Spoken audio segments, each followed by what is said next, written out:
What you are about to read is not a standard documentary script. It is a slow journey, deliberate, immersive, unhurried, designed to carry you into one of the most extraordinary chapters of human history, while gently releasing the grip of the present day. The pace is intentional. The detail is intentional. The silences between facts are intentional. You don't need to follow every word. You only need to let it carry you. The people in this story are real. Not as individuals. Their names are gone. Their specific voices are gone. Their dreams and private griefs are gone. But as a people, as the impossible, extraordinary, cold-defying community of human beings who made the Siberian steppe their home at the coldest moment of the last 2 million years. They were us. We are them. And their story has been waiting 20,000 years to be told. Imagine waking up inside the bones of a creature that no longer exists. Not a cave, not a tent made of woven fabric, not even a hut of wood. The structure above you, curving inward, filtering the very first gray suggestion of light, is made of mammoth, of skulls stacked at the base like enormous pale boulders, of leg bones the size of young trees, angled upward and lashed together at the apex with twisted strips of sinew, of long curving ribs that arch overhead like the hull of an inverted ship. And over all of it, pulled taut and pegged to the frozen ground, the hides of animals that took your people weeks to hunt and days to prepare. You are sleeping inside a mammoth. This is not metaphor. This is architecture. This is home. It is 20,000 years ago. The world outside this structure, outside the warmth of the fire that still glows at the center of your sleeping space, is a Siberian winter of a kind that no living human has ever experienced. Not the winters we know. Not even the winters of Alaska or northern Canada or Scandinavia, cold as those are. The last glacial maximum, the deep freeze of the Ice Age at its most extreme, has turned this entire region into something beyond the reach of modern comparison. The temperature outside is somewhere between -30 and -50 degrees Celsius. The wind, when it moves across the open steppe, does not gust so much as press, a sustained, flat, killing pressure that finds every gap, every seam, every moment of inattention. And yet you are warm, not comfortable by modern standards, not warm the way a house with central heating is warm, but warm enough, alive, protected, because everything about the structure around you, every joint and joint covering and layer and orientation of the door, has been designed by accumulated generations of knowledge to hold heat in a landscape that wants to take it away. You open your eyes slowly, the way people open their eyes when wakefulness has no urgency behind it. There is no clock. There is no alarm. The concept of a schedule, of being somewhere by a specific moment, does not exist in any form your mind would recognize. What pulls you from sleep is something older and quieter. A slight dimming of the fire, the faintest cooling of the air on the part of your face left uncovered, the barely perceptible shift in the sounds of the world outside as the deep stillness of the coldest pre-dawn gives way to something infinitesimally less still. The interior of the dwelling is small by any standard you might apply. Perhaps 4 meters across, perhaps 5 at the widest. It holds your entire band, not the word family as we use it, not the word household, but something closer to both. A group of somewhere between 15 and 30 people who are, most of them, related to you in ways that matter. and the rest of them related to you in ways that might matter just as much. The elderly woman sleeping closest to the fire is your father's mother. The young couple near the northern wall have been together since last spring. The children are everywhere, tucked against adults, piled against each other, small and warm, and breathing with the uncomplicated peace of the very young. Someone is already awake. Someone is always already awake. The fire does not go out. This is not a preference or a comfort. This is a survival imperative of the most absolute kind. In the deep Siberian winter of 20,000 years ago, a fire that dies in the night is not an inconvenience to be corrected in the morning. It is a death sentence playing out slowly, measured in the degrees your body temperature drops over the hours before dawn. The fire must be tended, and so someone in this band, rotating through an informal but deeply understood schedule that everyone participates in and no one is excused from, is always partly awake, listening to the fire, reading its sounds the way a modern person might read a clock. The person who has been watching the fire tonight is an older man whose name, if we could hear it, would be nothing like any name we would recognize. The sounds of his language are not the sounds of any language spoken on Earth today. And yet the expression on his face as he leans forward to lay a carefully chosen piece of bone onto the coals, because wood is scarce on the open steppe, and mammoth bone burns surprisingly well when the marrow inside it is still present, that expression is completely, utterly legible. He is paying attention. He is doing his job. He is keeping everyone alive, one small action at a time, in the hour before the world begins again. You watch him for a moment, without moving. The fire brightens slightly as the bone catches. Shadows shift across the interior of the mammoth bone dwelling.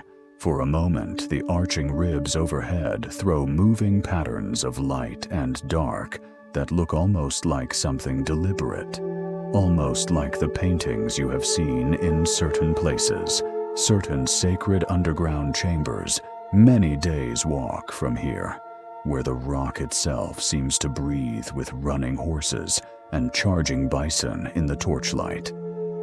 Then the moment passes. The fire settles. The older man leans back. One of the children makes a small sound and is soothed by the adult sleeping nearest to them without either person fully waking. This is morning in the Siberian steppe 20,000 years ago. This is how humanity survived the coldest chapter of the last 2 million years. Let's stay here for a while.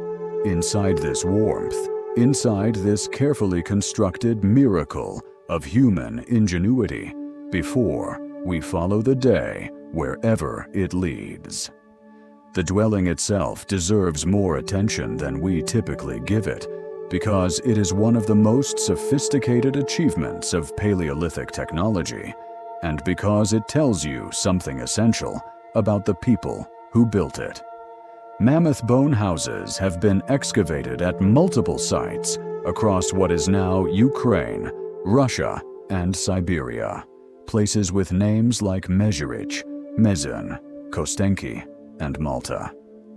The largest of them required the bones of dozens of individual mammoths to construct. Some of those bones show cut marks and deliberate processing, clear evidence that people didn't just gather bones opportunistically from animal deaths. They hunted, they prepared. They carried enormous weights across frozen landscapes to building sites chosen for their specific advantages.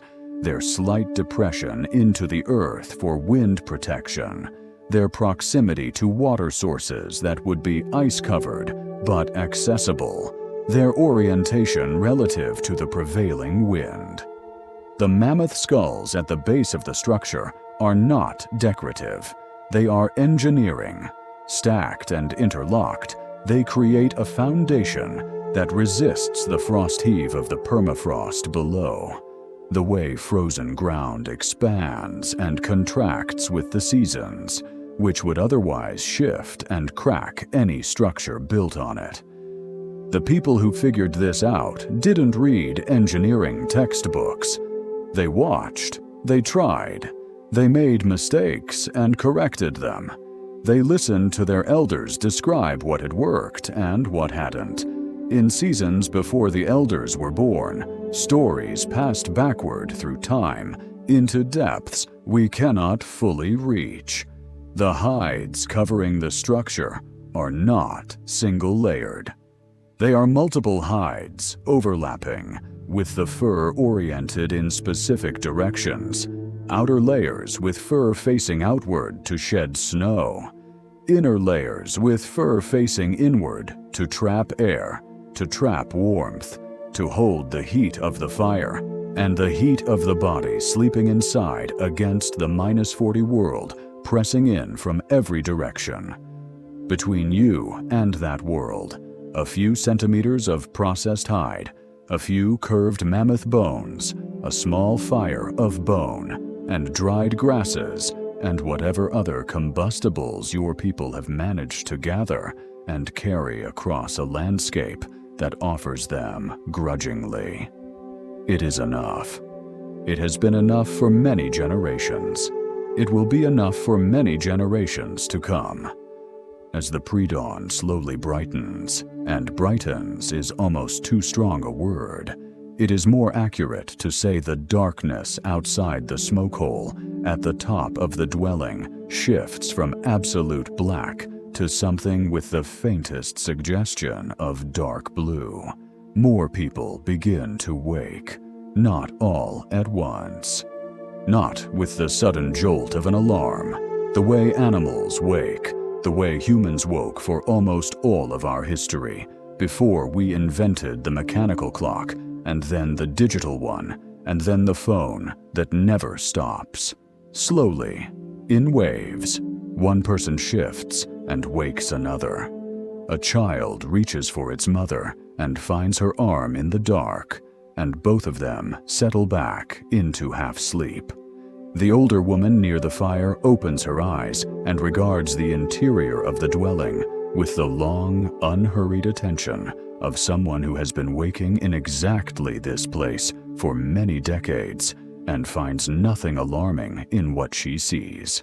The man tending the fire notices her eyes are open and nods. She nods back. No words yet. The cold that will come the moment the door covering is moved aside for the day's first necessary exit. That cold will announce itself soon enough. For now, there is still warmth. For now, the night still holds. And from somewhere outside, muffled by distance and by hide and by bone, comes a sound that is one of the defining sounds of this landscape, of this entire geological moment, the low, infrasonic resonance of mammoths moving somewhere on the steppe. Not close. The mammoths that come close to human settlements are mammoths to be very alert about, and everyone in this dwelling would have reacted differently to a close sound. This is far.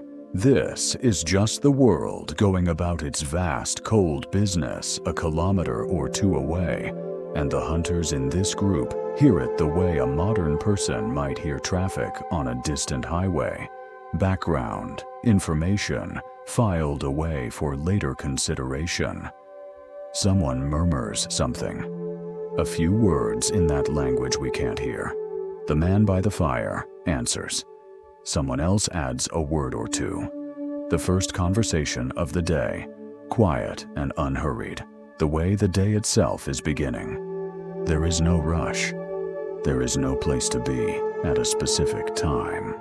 The day will require what it requires when it requires it. For now, the fire is burning. The cold is held at bay. The mammoths are far away. You are alive. Everyone you love is alive. For a Paleolithic human in the depths of the last ice age, this specific fact, assessed in the first moments of consciousness, is the foundation of everything. Not taken for granted, not assumed, verified, confirmed, renewed. Another day has begun.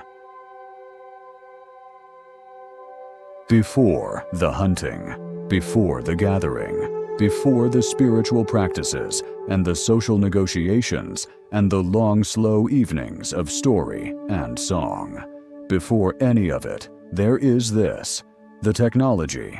We use the word technology carefully here because it has come to mean something specific in our world, something involving screens and processors and the particular gleam of manufactured metal. But technology, at its most honest, simply means the application of accumulated human knowledge to solve a problem. And the problems that faced a band of mammoth hunters on the Siberian steppe 20,000 years ago were problems of the most urgent kind. Solve them or die, not as metaphor, not as motivational framing, as the simple, daily, absolute reality of existence. The first problem, always, is warmth. You have probably been cold in your life, cold enough to be miserable, cold enough that all you could think about was being warm. But the cold of a Siberian winter at the height of the last ice age is not the cold of a bad day, or a power outage, or an ill-prepared camping trip. It is the cold that killed entire species. It is the cold that shaped human bodies and human minds over tens of thousands of years of brutal selection. It is, in the most literal possible sense, the cold that made us what we are. The people of this band have survived it. And they have survived it, not by being tougher than us, not by being physiologically different in ways that made them immune to the cold, but by being smarter about it, by accumulating, over many generations, a body of technical knowledge about clothing and shelter that is, by any honest assessment, remarkable. The clothing comes first, because clothing is the portable shelter. And the clothing of a Siberian mammoth hunter is not what you might imagine if your reference point is a movie. Not a simple hide draped over the shoulders, not a rough animal pelt tied with a vine. It is, instead, a multi-layered system of thermal engineering that covers the body from head to foot, that is cut and shaped to minimize heat loss at the joints, that uses the insulating properties of fur and the moisture-wicking properties of certain materials in ways that anticipate the basic principles of modern outdoor gear by 20 millennia. The inner layer, the layer against the skin, is the most important and the most technically demanding to produce. It is made from the tanned hides of smaller animals, processed until they are as soft and flexible as fine leather, then cut and sewn into close-fitting garments that cover the entire body. The fur faces inward against the skin, trapping the body's own heat in a layer of still air the way modern thermal underwear does with synthetic fibers. The outer layer is more substantial, heavier hides, often from reindeer or horse, with the fur facing outward. It is cut loose enough to allow movement, but close enough at the wrists, ankles, neck, and hem to prevent the cold air from entering when you move. It is the outer layer that takes the wind and the snow and the occasional brush against ice-coated vegetation without letting those elements reach the skin. Between them, sometimes, there is a middle layer, a second garment of intermediate weight, something that can be added or removed as the day's activities and the day's temperature dictate. This is not unlike the layering system recommended by every outdoor clothing brand that has ever existed, and for exactly the same reason. Layers work. They have always worked. The physics of insulation does not change. But the sophistication of the clothing is not just in the layering. It is in the sewing. And the sewing, this is the part that tends to stop people who study it, because the sewing of 20,000 years ago, done with needles made of bone, no larger than what you'd find in a modern sewing kit, using thread made of sinew split and processed until it is fine enough for detailed work, is good enough. Not crude approximation. Actually good. The stitches are small and tight and close together. The seams are designed to shed water rather than trap it. The joins at the joints, the elbows and knees and shoulders, the places where the garment is under the most stress and where any failure would be most dangerous, are reinforced. The needles themselves are worth pausing on because they represent a technological leap so significant that archaeologists have a specific term for the period when they first appear: the Upper Paleolithic Revolution. Before the bone needle, clothing could be lashed together or perforated with a pointed tool and threaded, but not truly sewn. Not sewn with the small, precise, strong stitches that make the difference between a garment that keeps you warm and a garment that keeps you alive. The bone needle, with its eye drilled through the thick end, appears in the archaeological record around 30,000 to 35,000 years ago. It is, in terms of its impact on human survival in cold environments, arguably one of the most important single inventions in human history. The woman who is working near the fire now, in the warming interior of the dwelling as people begin to rise and move, is using such a needle. She has been working on the same garment for several days. It is a child's outer covering, proportioned smaller, cut with extra room for growth, the fur chosen for its softness against a young face. Every stitch she places is a calculation, strong enough to hold, fine enough to lie flat, close enough to the previous stitch that no gap remains for cold air to enter. She does not consult a pattern.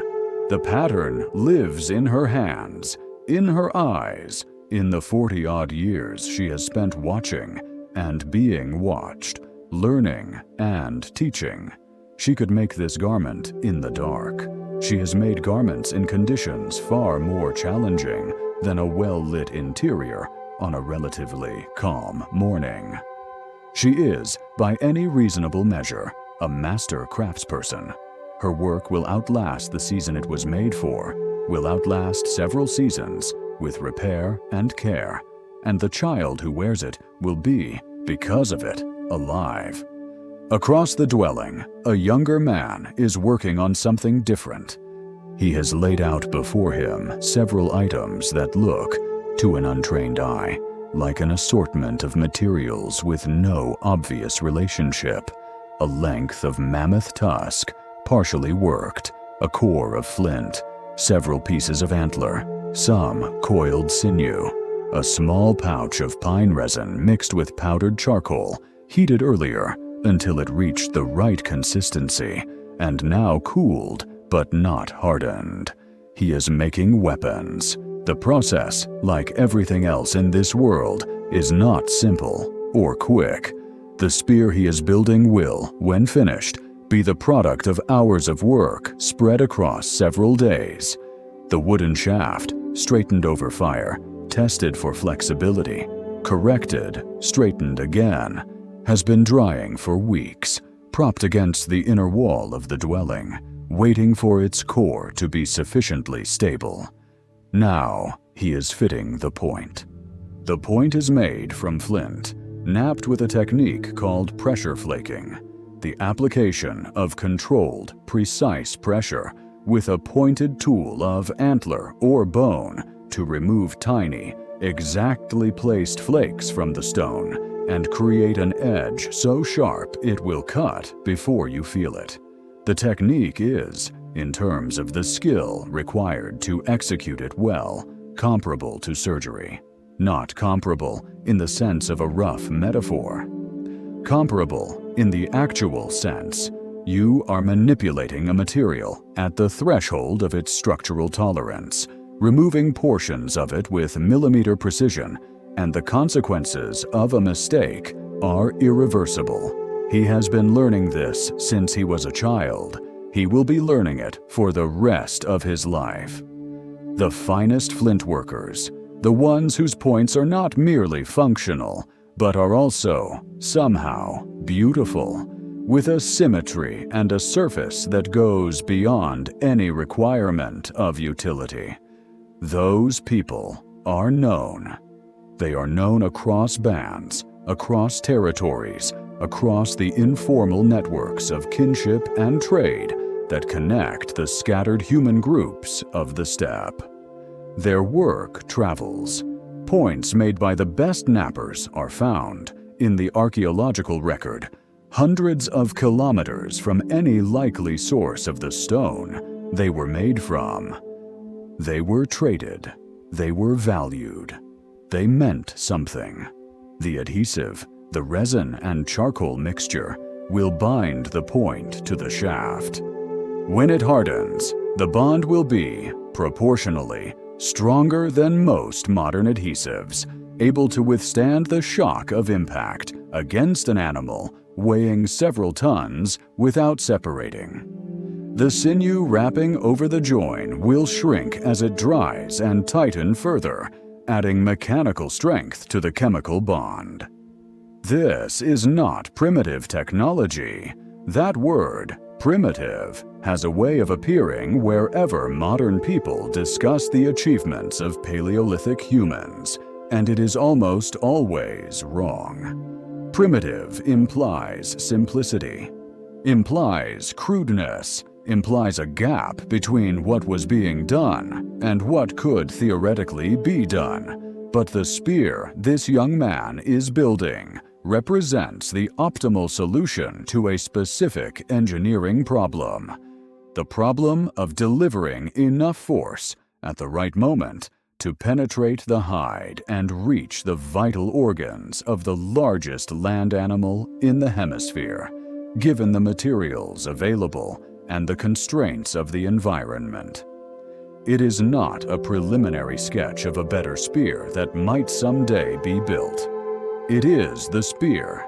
It is the answer. And alongside it, perhaps the most important individual piece of hunting technology in the Upper Paleolithic, the spear thrower, the atlatuel. A spear thrower is, essentially, an extension of the arm. It is a shaft, typically about 60 centimeters long, with a hook or cup at the far end that engages the back end of the spear. When you throw with an atlatl, your effective arm length, the lever arm, nearly doubles. The physics are simple, and the consequences are dramatic. A spear thrown with an atlatl can reach an effective range of 30 to 40 meters, compared to 10 to 15 meters thrown by hand, and it arrives with roughly 3 times the kinetic energy. Against a mammoth, that difference is the difference between a throw that might irritate and a throw that might kill. The atlatl this young man is finishing has been carved from antler, dense, resilient, capable of absorbing the shock of throwing without cracking. But it is not only functional.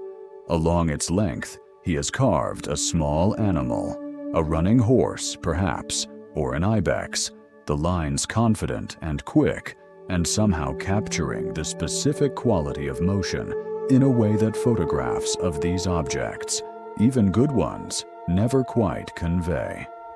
Why carve a horse on a hunting tool? We don't know.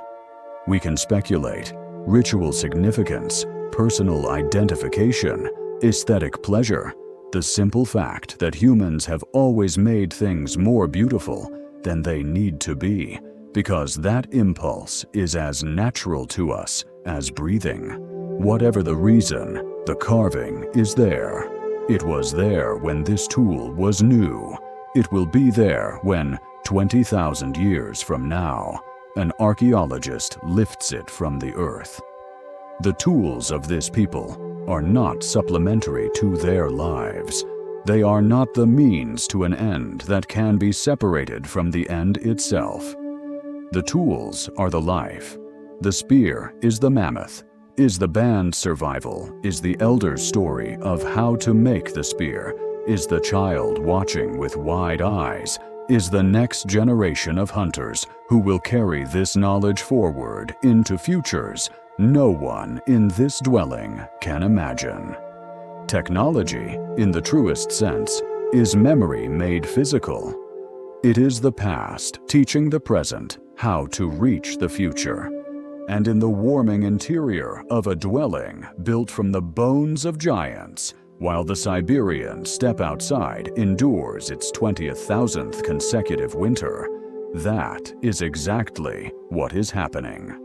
One more piece of technology deserves attention before we step outside, because it is the one that is easiest to overlook and perhaps the most astonishing of all, the fire itself. Not the fact of fire. Humans have been using fire for at least 400,000 years, possibly much longer.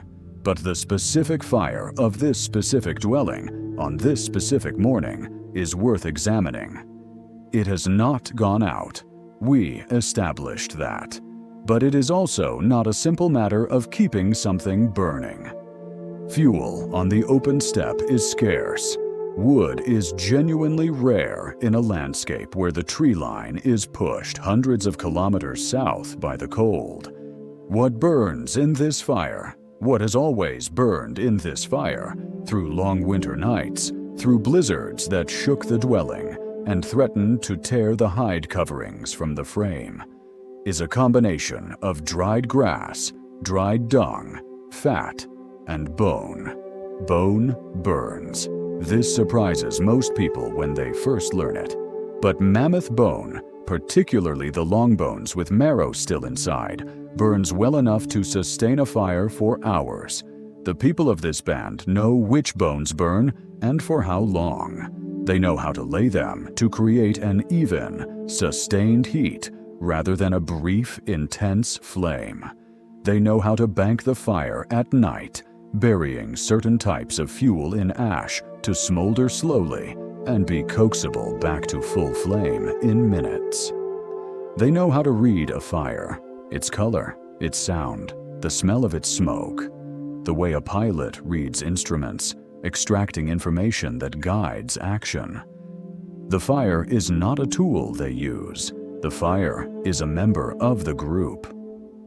It has been with them, or more precisely, their fire has been continuously alive, fed and tended and carried for longer than anyone in the band can remember. There are stories about a time when the fire died, a catastrophe of cold and helplessness that was resolved only by sending runners to beg an ember from a band 2 days' travel away. Those stories are not told as cautionary tales. They are told as the closest thing this culture has to horror. The memory of what happens when the one thing that makes survival possible is taken away. The fire will not go out today, not if every person in this band has anything to say about it.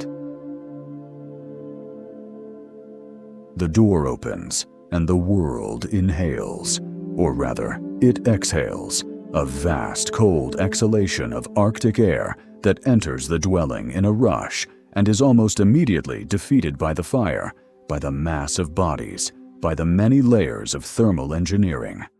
Almost.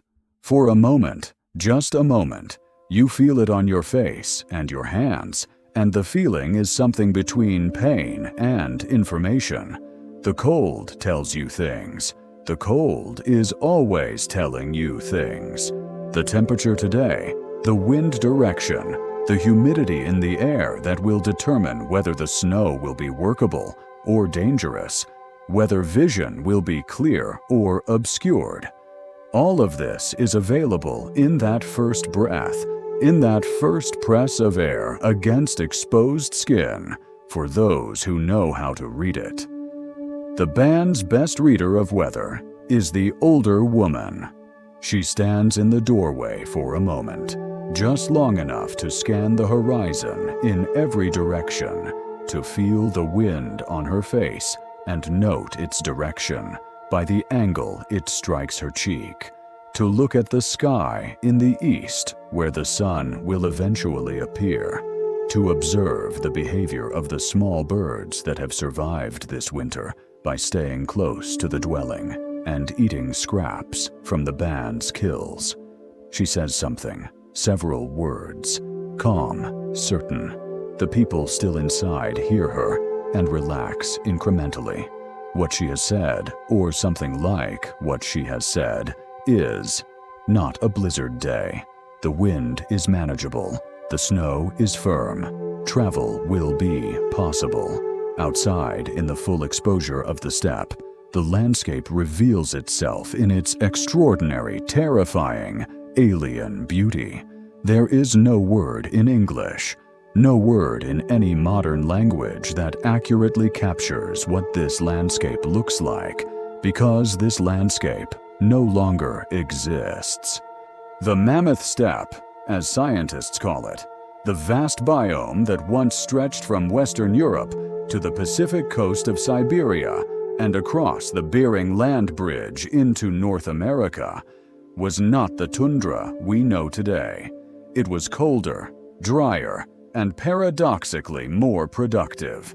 It supported enormous herds of megafauna, mammoths, woolly rhinoceroses, giant deer with antlers spanning 3 meters, horses, bison, cave lions, cave hyenas, and the scattered improbable communities of Homo sapiens who had learned to make this impossible place their home. The horizon is flat and vast and white. In the deep winter, in the depths of the last glacial maximum, the permafrost extends to hundreds of meters below the surface, and the landscape reflects cold, blue light in every direction. But this is not the white of emptiness. This is the white of information. And the people of this band have been reading it for their entire lives. The trackers who are preparing to go out today, 2 men and a woman, all of them in their 20s and 30s, all of them in the peak of the physical and perceptual capability that this life demands, are studying the landscape as they adjust their outer garments and test the grip of their boots on the compressed snow near the dwelling's entrance. The boots deserve a moment. They are, like everything else, more sophisticated than they appear. The outer layer is from a particularly tough hide, the legs of reindeer, which produce hide that is thick at the joints and flexible everywhere else, which is why Siberian indigenous peoples continued using this exact construction method for boots into the 20th century when ethnographers documented it. The inner boot is a softer bag of hide or woven grass, shaped to the foot, changed and dried regularly to prevent the accumulated moisture from becoming a source of frostbite. The sole is a separate piece, carefully shaped and attached, worn thicker at the heel and ball of the foot where the pressure lands. You can walk in these boots. You can walk many kilometers in these boots, in conditions that would destroy any unprotected foot in minutes. You can track an animal across firm snow, or through soft snow, or across the wind-scoured ice patches where the snow has been blown away and the permafrost is bare, and you will not lose feeling in your feet. The trackers move out. Their movement is not the hurried stride of people with a destination. It is the particular walk of hunters on a broad landscape, covering ground efficiently while also receiving it, processing every detail, filing away what they find useful, and cataloging what they find novel. The leading tracker moves slightly ahead of the other two, reading the snow surface in front of them the way a ship's captain reads the surface of the sea, looking for the variations in texture and color that indicate what lies beneath. There are mammoth tracks here, not fresh, 2 days old, maybe 3. The tracks are enormous, more than half a meter in diameter, pressed deep into the snow by an animal that weighs 8 tons or more. But they are old enough that the wind has begun to erode their edges, and no fresh tracks overlay them. The herd moved through and moved on. The tracker kneels beside one of the prints and studies it for a long moment. He is reading the track the way you might read a page of text, extracting specific information from each element, the depth of the impression relative to the snow hardness, calculated by pressing his own hand in nearby untouched snow and comparing, which tells him approximately how heavy this individual animal was, the spread of the toes relative to the heel, which tells him whether this was a younger animal or an older one, the slight asymmetry in the print, the way the left side pressed deeper, which tells him this animal was favoring its right side slightly, which might mean an old injury, which might mean a possibility. He rises and gestures to the others. They speak briefly, consulting, the kind of rapid expert conversation that people who have worked together for years can compress into a handful of words and a few pointed gestures toward the horizon. Then they are moving again, following the old track line. Not because the herd is necessarily still in that direction.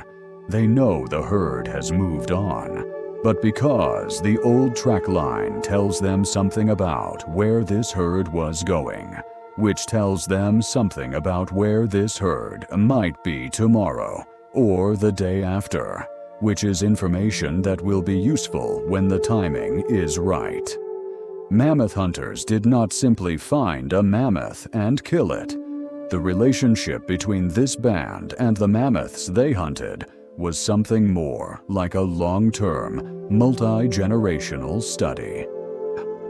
They knew this herd, or rather, their parents and grandparents had known a herd in this territory, and what that knowledge told them had been passed forward in stories and in the accumulated memory of landscape. This valley is where they shelter when the wind comes from the north. This river crossing is where they come in late autumn when the ice begins to firm, but before the deep winter. This specific hillside faces south and loses its snow cover first, and the grasses below are what draws them in early spring. This knowledge was not written down, but it was precise. It was technical. It was the product of decades of patient observation by people who were, in the most important respects, scientists of their landscape. And the landscape, open as it seems, vast and white and featureless to an outsider, is anything but featureless to the people who know it. Every rise and depression in the terrain is named, referenced in stories, associated with specific events. Every watercourse, frozen solid now but present as a linear feature in the snow, a different texture, a slightly different color, is known. Every exposure of bedrock, every sheltered hollow where the wind doesn't reach, every stand of the few scattered trees that survive this far north, all of it is mapped in the minds of these people with a precision and a detail that would astonish us. The wind picks up slightly. The leading tracker turns his face into it automatically, reading the change. The other two notice and adjust their pace slightly, not slowing, but becoming more careful with their footing as the wind-scoured ice patches become more frequent underfoot. Above them, the sky is the particular color of a clear Siberian winter morning, a blue so pale it is almost white at the horizon, deepening slowly toward the zenith into something closer to the blue of deep water. No clouds. The sun, when it appears, it won't rise for another hour or two, and even then, it won't rise far. At this latitude and this season, it will travel a low arc across the southern sky and be gone before the afternoon is half done. Will be intensely bright, but provide almost no warmth. The light will be cold and flat and beautiful. Somewhere in the distance, something calls. Not a mammoth. Something smaller, something that doesn't carry the low subsonic register of mammoth communication. The trackers hear it and file it away. Everything is information. Nothing is noise. One of them stops and crouches again, but this time it's not to examine a track. She has spotted something at the edge of a slight depression in the snow, a place where the surface is slightly disturbed, slightly different in color. She brushes the surface snow away with a gloved hand and reveals, underneath, the gnawed remains of a bone. Something was eating here. Something large ate something smaller here, probably in the night. She examines the bone and the marks on it. The tooth marks are wrong for a cave lion. Wrong size, wrong spacing. A wolf, perhaps, or a pack of them. She looks at the snow around the site and finds what she expected. Wolf tracks, coming from the northwest, circling the site, leaving to the east. The wolves were here perhaps 12 hours ago. This is relevant. Not because wolves are a direct threat to this band. A well-organized group of armed humans is not prey for wolves, and the relationship between the two species at this moment in history is something more complicated than simple predator-prey. Something that is, in fact, beginning the long, slow negotiation that will eventually produce the domestic dog. What the wolves tell her is what the wolves were doing. They were hunting, and they found something. Which means there is prey in that direction. Which means the trajectory of activity on this landscape, ridden the tracks of multiple species over a wide area, is beginning to form a picture. She gestures toward the east. They change direction. The silence out here is a thing you could mistake for absence if you weren't from here, if your ears hadn't spent years learning to hear it for what it is. Fullness, complete and total and living fullness. The wind makes a sound that isn't white noise. It's a tonal, shifting sound that changes with the terrain it's moving over, that carries information about what's ahead. The ice on the frozen watercourse makes occasional sounds, settling, shifting, a deep musical groan that tell you about its thickness and its stability. The birds, the few that are present, have calls that shift in relation to what they see from their higher vantage point. This is not silence. This is a language. These people speak it. The light is changing. The sun is climbing its low arc. The pale blue of the sky is brightening, and somewhere ahead, following the direction of wolves who knew what they were doing, the day's hunting is about to begin. The hunt of a mammoth is not like anything else in the human experience of hunting. It is not speed. It is not strength. It is not even courage, though courage is absolutely required. It is intelligence applied over time, collective intelligence distributed across many minds and many days, compressed finally into a moment that lasts perhaps minutes and determines whether the band eats well for weeks or goes hungry. They have found the herd, not through luck, not through the kind of dramatic spotting across a ridgeline that films like to show, but through the patient accumulation of evidence over several days' worth of tracking and observation. The wolves' trail led them to a watercourse where the ice had been broken from above, by weight, by the deliberate action of something that needed to reach the water beneath. Mammoth.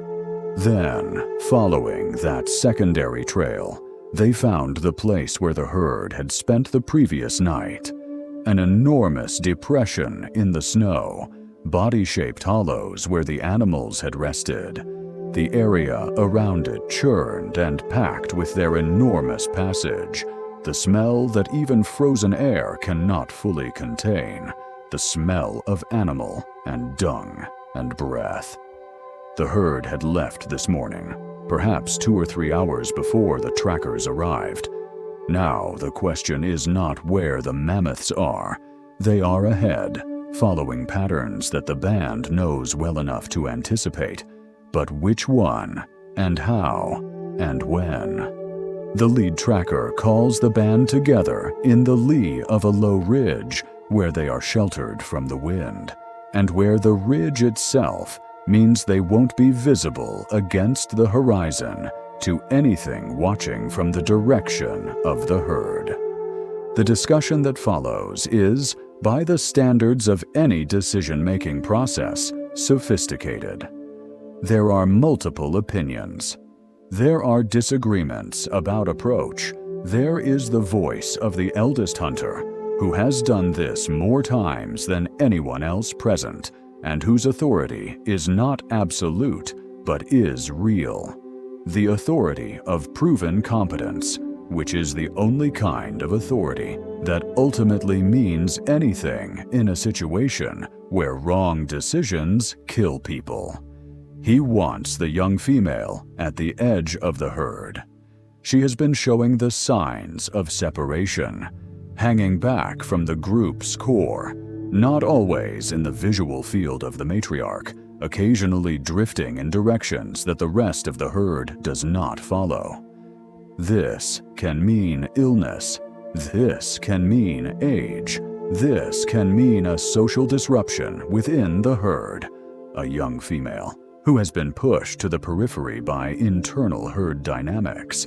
Any of these things would make her a better target, but the most important reason to prefer her is this. She is at the edge. A mammoth at the center of a herd is surrounded by tons of protective force, by the deep territorial and maternal instincts of the other animals who will respond to any attack on a herd member. A mammoth at the edge might be separable. The younger hunters want the old male, the one who has been moving somewhat apart from the main group, the one whose tusks have the particular, worn, yellowed quality of extreme age.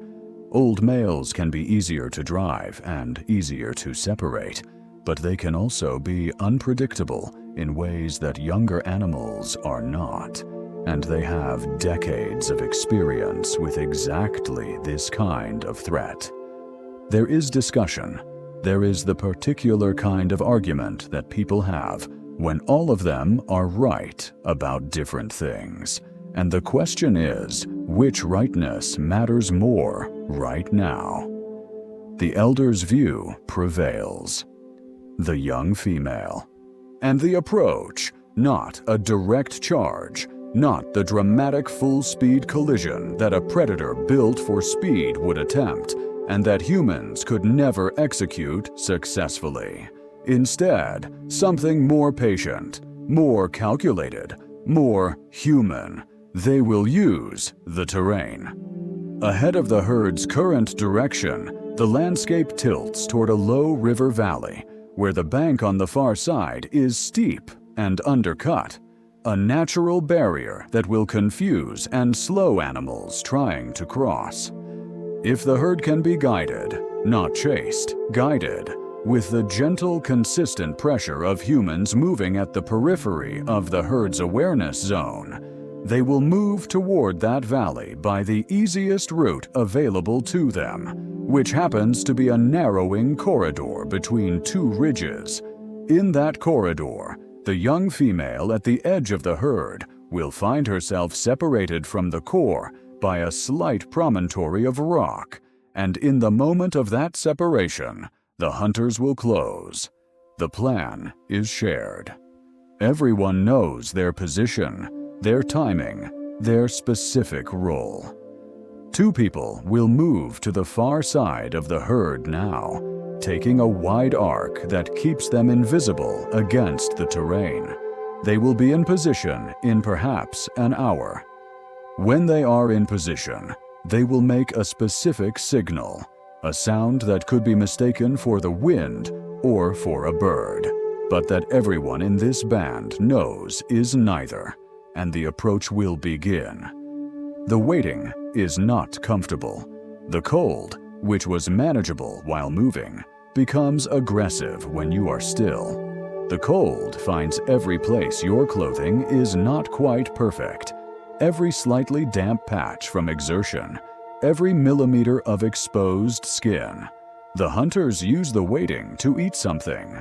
Dried meat from a reindeer killed 2 weeks ago, dense with fat, providing the calories that moving in this cold requires in quantities that would astonish a modern observer. Moving in -30-degree temperatures requires perhaps 4,000 to 5,000 calories a day, possibly more. The people of this band are not thin. They cannot afford to be thin.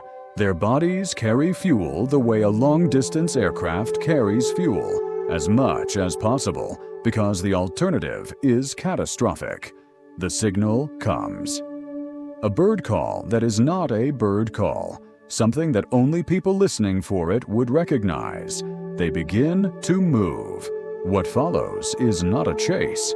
It is more like a conversation, a slow, careful exchange between the intelligence of humans and the intelligence of an animal that is not stupid, that knows perfectly well that something is wrong, but that cannot quite locate the specific wrongness.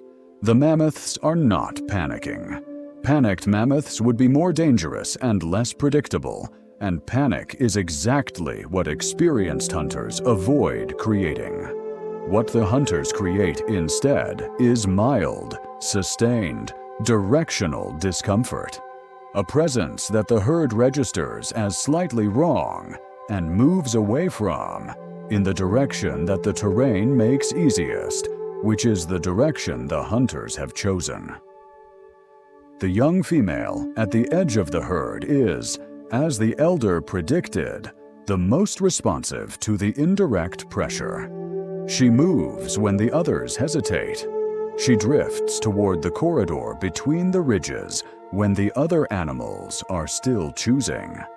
And as the corridor narrows and the promontory of rock appears on her right, she goes around it on the wrong side, and for one critical moment, she is alone. The spears fly. The atlatls give them range and force that a hand-thrown spear never could.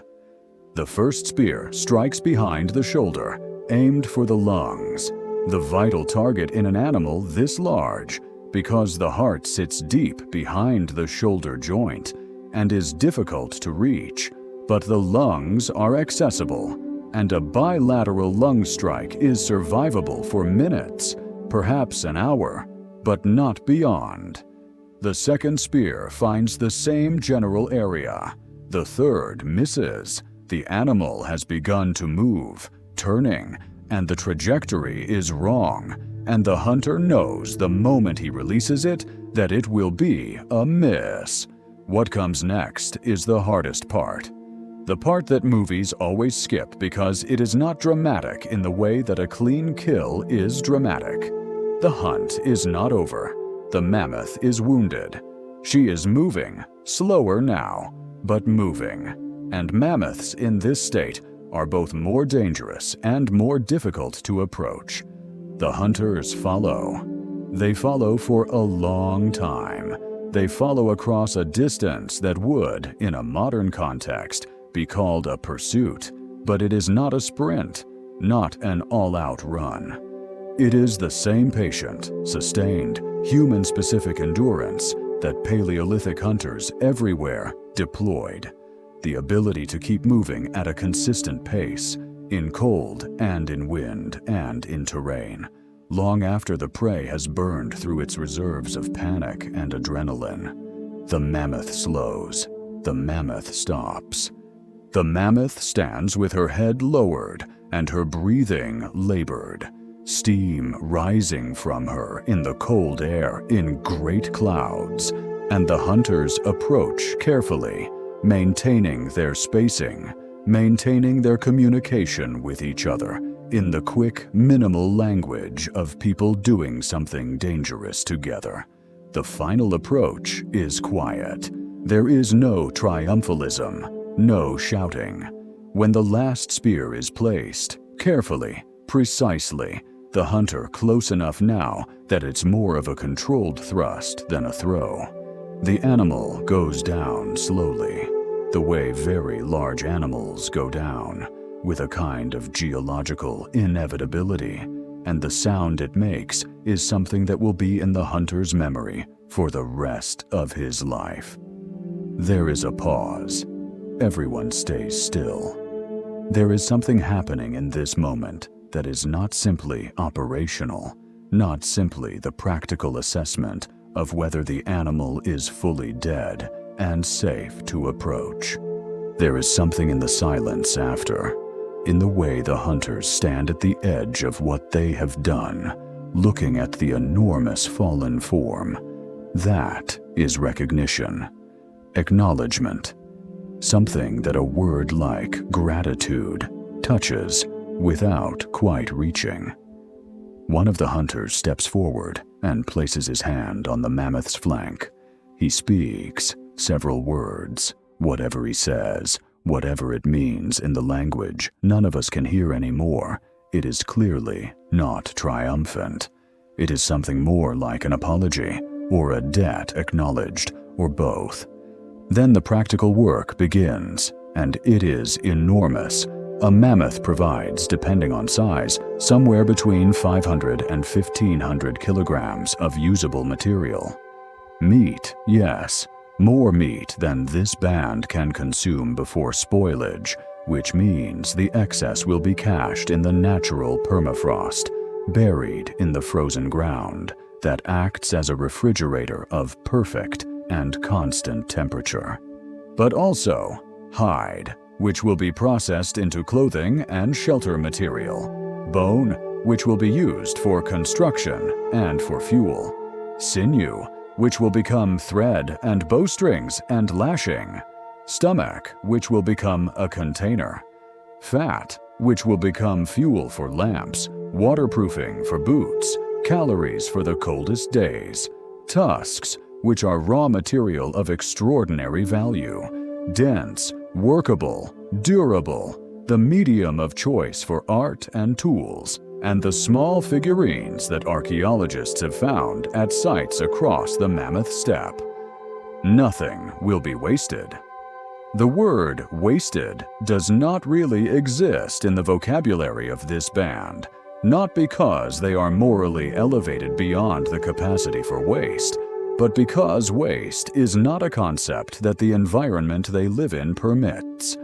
Every calorie, every material, every resource is too hard-won to treat as expendable. This is a form of respect that has its origin in necessity, but necessity held for long enough and passed down through enough generations becomes something that operates at a deeper level. It becomes culture.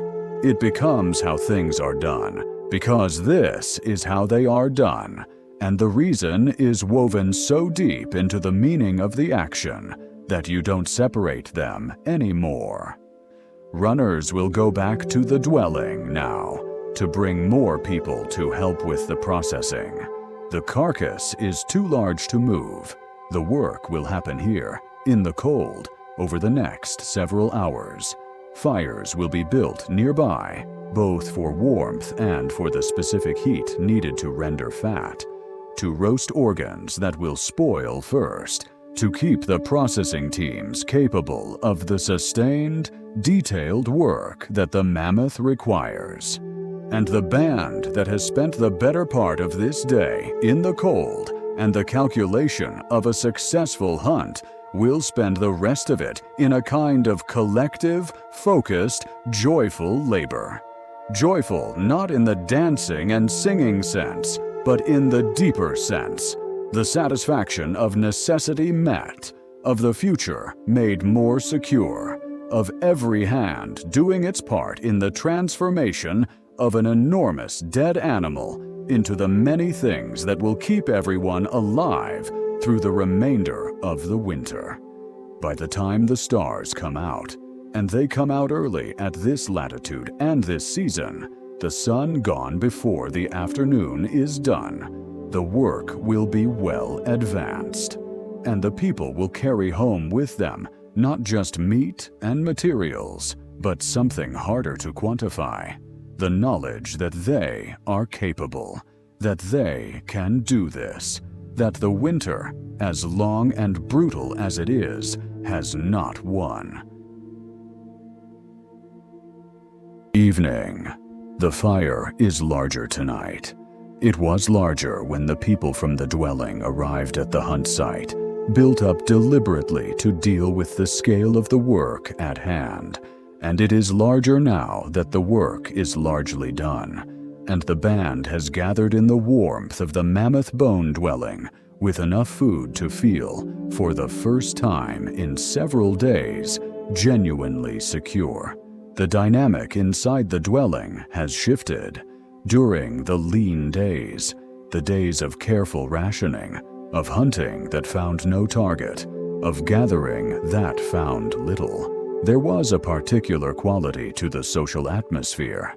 Not tension exactly, but a kind of restraint, a holding back, as if everyone understood that the reserves of goodwill and patience that keep a small group of people living together in very close quarters, in very cold conditions, from fracturing under the stress, were as finite as any other resource and needed to be conserved. Now those reserves can be replenished. Now the fire can be large. Now the best pieces of meat, roasting over coals, fill the interior of the dwelling with a smell that is perhaps the most purely satisfying smell in the human sensory repertoire. Everyone eats. Nobody watches how much anyone else takes. Tonight is not a night for rationing. The children are the most visibly transformed. Children carry stress the way their bodies carry cold. It shows in their quietness and their closeness to their parents, in the particular quality of their play, which on lean days has a slightly less exuberant quality, a slightly reduced radius. Tonight they are everywhere. They have been given the first pieces off the roast, the tender, rich inner cuts that adults defer to children, not out of sentimentality, but out of the practical understanding that growing bodies have needs that adult bodies can manage without. Now, fed and warm, the children of this band are being exactly what children always and everywhere are: noisy, inventive, demanding, and absolutely unable to sit still. A small girl, perhaps 5 years old, has claimed a piece of mammoth tusk no larger than her forearm, a worked fragment left from a previous year's carving project, smooth on one side from handling and rough on the other where the break occurred. She is using it as a kind of prop in an elaborate, dramatic game she has recruited 2 other children to participate in.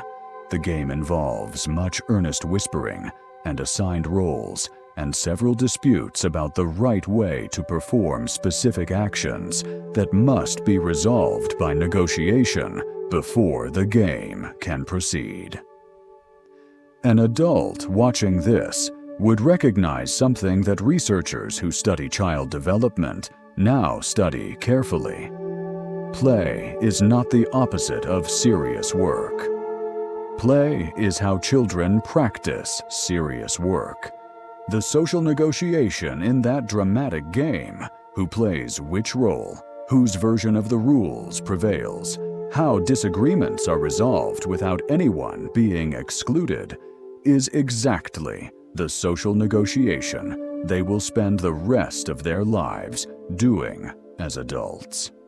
The dramatic scenario they are enacting, a hunt or a journey, or some domestic ritual with clear roles and a narrative shape, is the earliest form of narrative thinking, which is one of the most important cognitive tools the human mind possesses. In the corner of the dwelling, where the oldest members of the band have settled, the elder who guided the hunt, the older woman who read the weather this morning, the craftsperson whose needlework built the child's winter covering, there is a different quality of conversation. Quieter, more deliberate. A conversation in which long pauses are part of the language, in which a statement made might not receive a response for several minutes, and that is entirely appropriate. The elder is talking about another hunt, not today's. That hunt belongs to everyone and will be told tonight and tomorrow, and for seasons afterward by many voices in the band.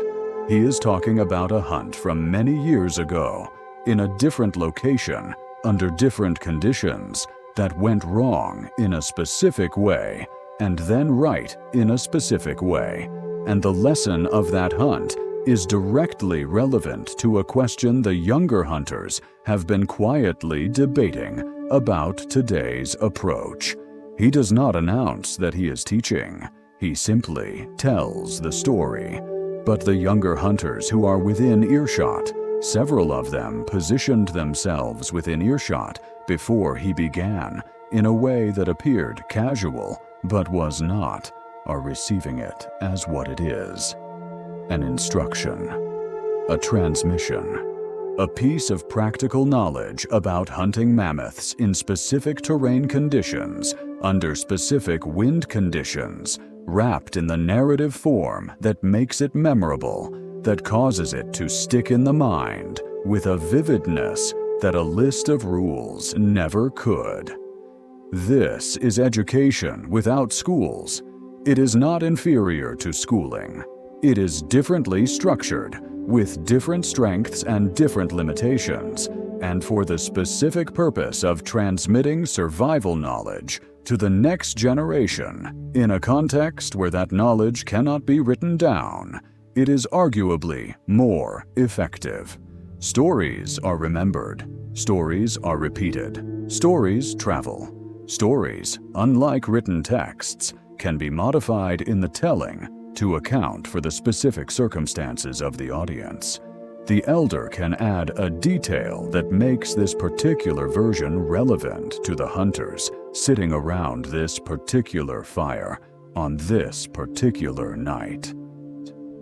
Across the dwelling, near the wall where the tools and materials are stored, a young man is working by firelight on a piece of mammoth ivory. He is carving. The carving is small, no larger than his hand, and it depicts a figure that has been found at dozens of sites across the Mammoth Steppe, the so-called Venus figurine, the small, stylized human form with its characteristic emphasis on the torso, the forms of pregnancy and abundance and maternity rendered in dense, durable ivory in the hands of people who understood, on a level below articulation, that survival required not just individual toughness, but collective continuity. He carves with a small burin, a chisel of flint, held with a delicate, precise grip, that belies the rough appearance of his hands, which are the hands of someone who works with them constantly in conditions that are never kind to skin. The shavings of ivory curl away from the carving and fall to the ground. He has been working on this figure for several evenings. It is not done yet. There is something in the way he pauses periodically and turns the piece in his hands, examining it from multiple angles with the firelight playing across its surface, that suggests he is assessing it against a standard that exists in his mind and nowhere else, the platonic form of this particular object, the one he is trying to draw out of the ivory. Why does he make it? What will he do with it when it's done? We can't be certain. It might be a gift. It might be a ritual object. It might be a personal possession that he carries, because it means something to him that he couldn't easily put into words if asked. The Venus figurines that archaeologists have excavated from sites across Europe and Siberia have been found in graves, in refuse middens, in what appear to be intentional caches, and in isolated locations that suggest they were left deliberately. They were made over a period of roughly 30,000 years, from about 40,000 to about 10,000 years ago, across an enormous geographic range with remarkable consistency of form. Something about these objects persisted across generations, across cultures, across the entire span of the Upper Paleolithic. Whatever they meant it for a very long time. The older woman who reads weather has begun to braid. Her hands work automatically, with the same unhurried precision she applies to everything, creating a length of braided sinew that will eventually be used for lashing, or for a carrying strap, or for any of a dozen other practical purposes. But she is not watching her hands. She is watching the room. She is the person in this group who watches the room, who tracks the emotional temperature of the band the way she tracks the actual temperature of the sky, noting the specific quality of each person's silence, each person's conversation, each person's posture. She has been doing this for a very long time. She has been, without any formal appointment or explicit acknowledgement, the emotional regulator of this band for decades. When two people are building toward a conflict, she appears in the vicinity and begins talking about something else. Something that requires the attention of both of them. Something that reminds them of things they share. When someone is grieving or struggling in ways they aren't showing, she finds a reason to sit with them, close enough to be presence, far enough to allow silence. When someone has done something remarkable, she notices, and she makes sure others notice too, in the specific indirect way that allows recognition without embarrassment. This is a skill, a real, complex acquired skill, and it is as essential to the survival of this band as any skill being practiced in this dwelling tonight. Human groups fall apart. They do so under stress, under resource scarcity, under the accumulation of small frictions that in the wrong conditions become large ones. The history of small groups in isolated, high-stress environments, which is, in many ways, the history of all groups before cities, is full of examples of dissolution, fragmentation, the catastrophic failure of collective function at exactly the moment when collective function is most necessary. What prevents this is not the absence of conflict. Conflict is inevitable wherever people live together, but the maintenance of the social infrastructure that allows conflict to be processed and resolved before it becomes fatal. The older woman is part of that infrastructure. So is the elder storyteller. So are the informal systems of sharing and reciprocity and acknowledged debt that govern who gets what and when and how much. The intricate social accounting that everyone in the band performs constantly and without deliberate calculation, so thoroughly embedded in the culture that it is experienced not as a set of rules, but as the natural shape of how things are. Tonight, with the fire large and the meat plentiful, and the memory of a successful hunt still fresh and warm in every person's chest, the social infrastructure is under no particular strain. But it exists regardless. It is always there. It is, in the truest sense, what the band is made of.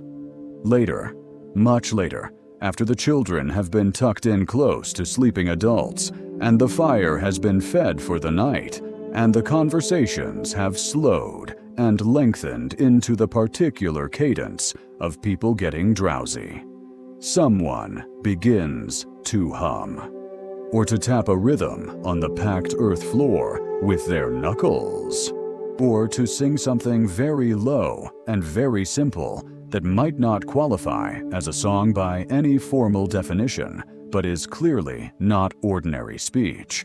And one by one, around the fire, people join it, not necessarily with the same melody or the same rhythm or even at the same moment, but with something, a sound, a movement, a quality of attention that says, I am here with you in this together.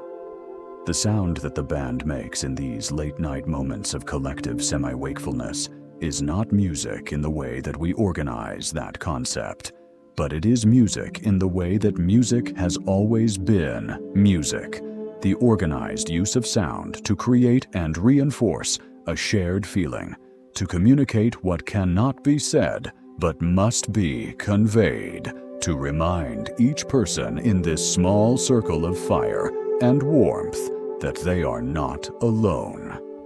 They are not alone. In the vast and frozen silence of the Siberian steppe 20,000 years ago, in a structure built from the bones of giants around a fire that has never been allowed to go out, they are not alone.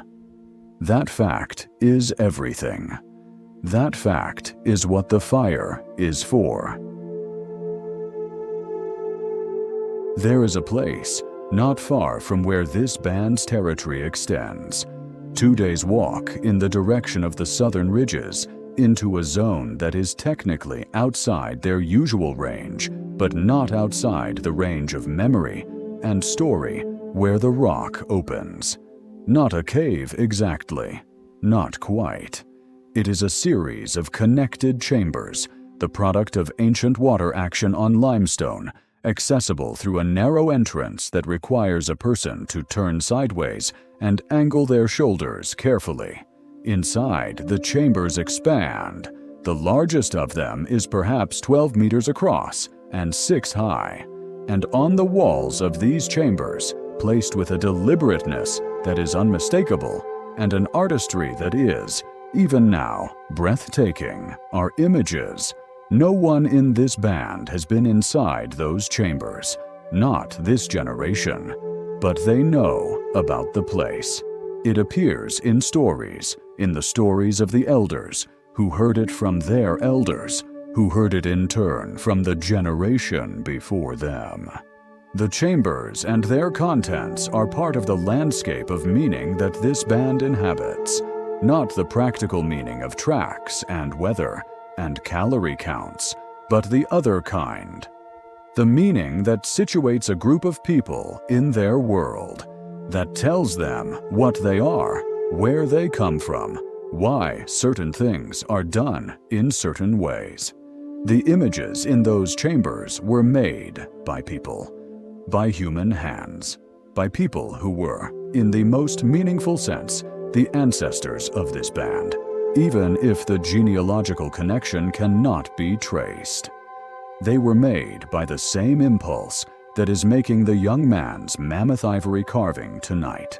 The same impulse that has left traces across every continent where humans have ever lived for at least the last 50,000 years, and probably much longer.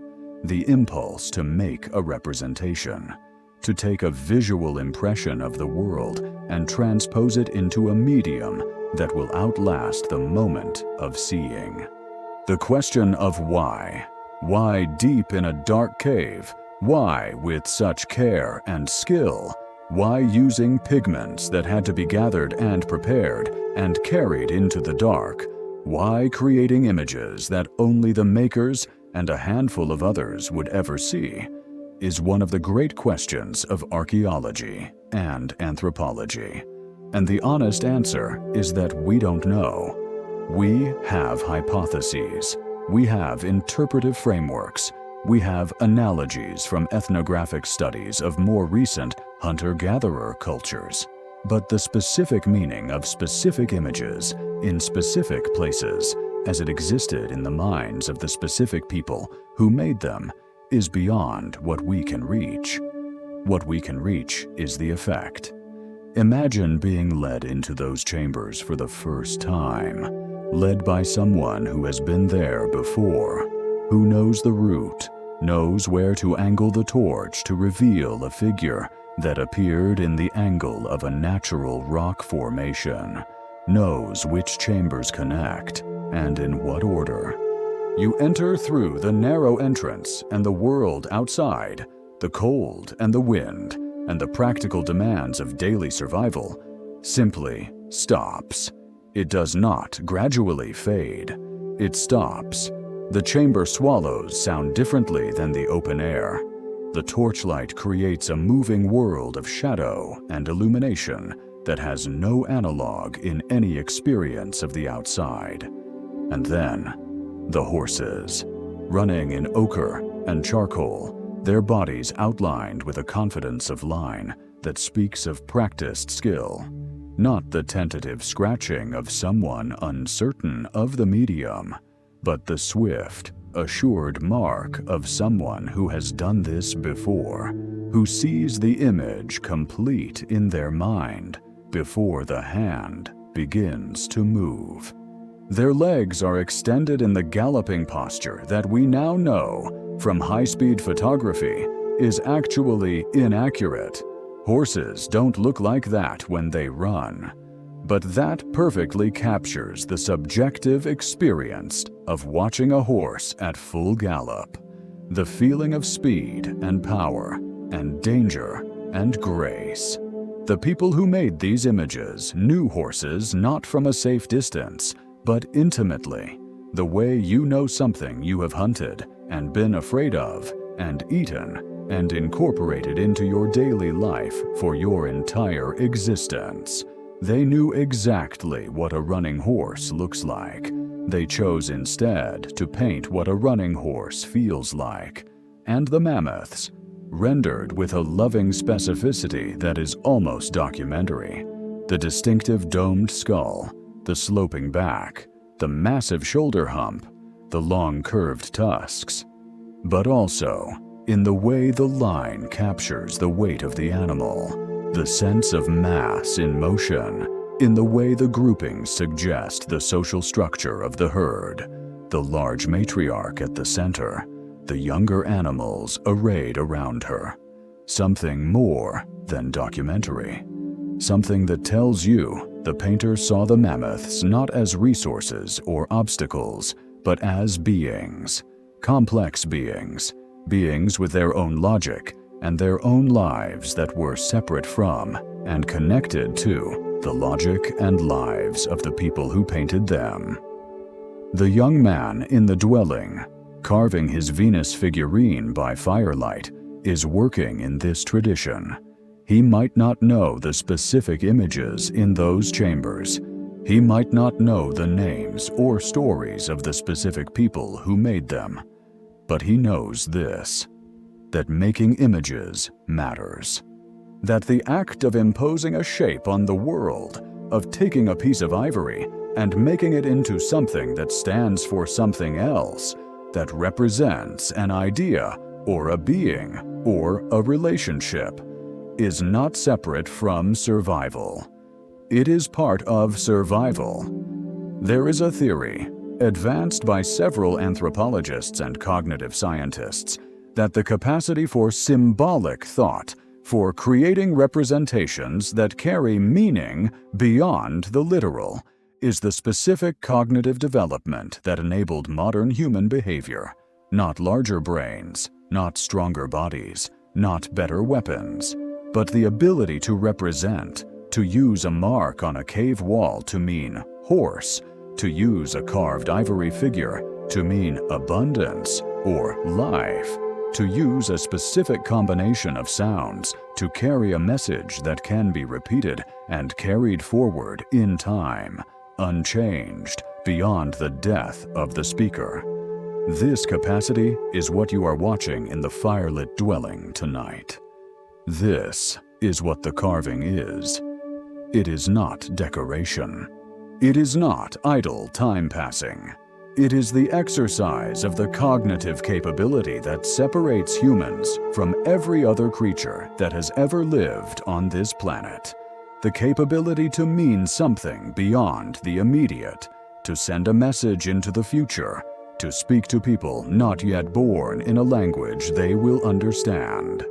The Venus figurines, small, portable, apparently made and used across an enormous geographic range over tens of thousands of years, are the most portable form of this communication. Whatever they meant specifically, they carried their meaning with the people who carried them. They traveled the trade networks. They appeared in graves, placed beside the dead as deliberately as any practical grave good, as deliberately as food or tools placed to provision a journey. They appeared in caches, buried and apparently intended for retrieval.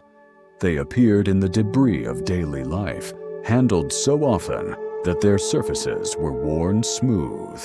They were used. They were not merely made and put away. They were part of the operational reality of these people's lives, integrated into the daily practice of whatever it was they believed and did and needed.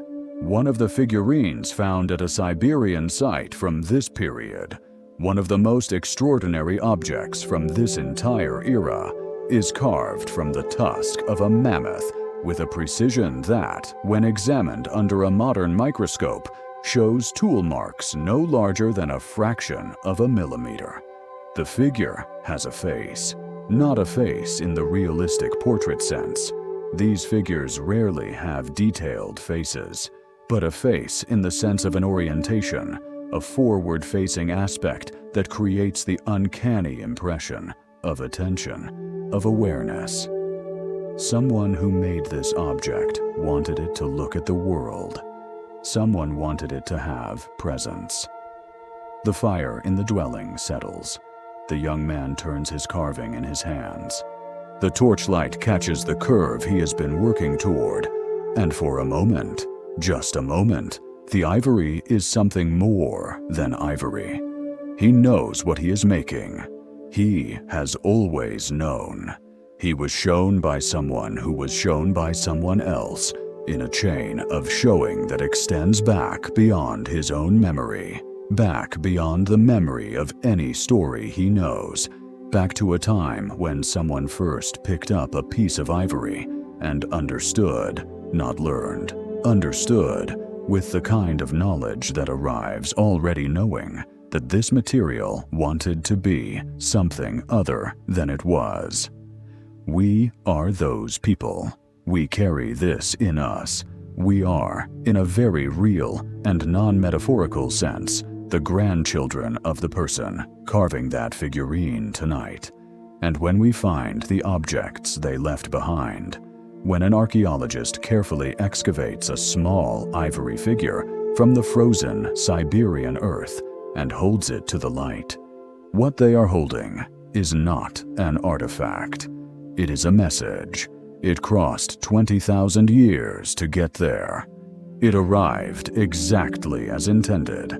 But the story of art in this world, art as survival technology, art as cognitive infrastructure, goes deeper than individual objects.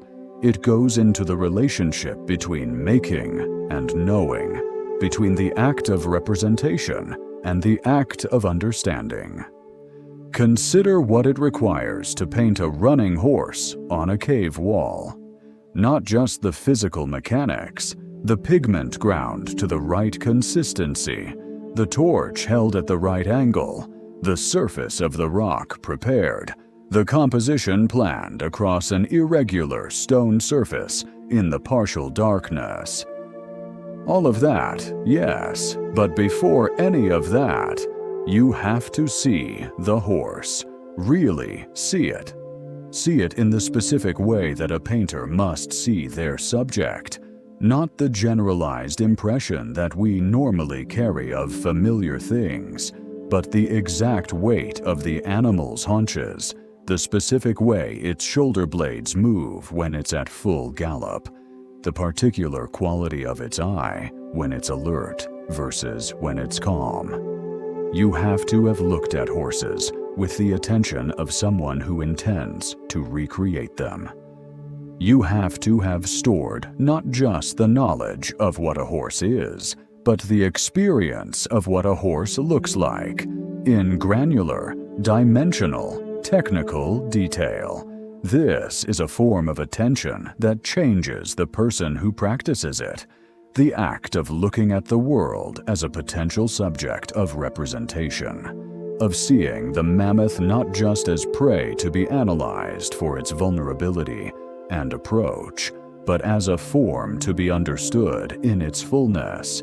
That act reorganizes the way the world is perceived.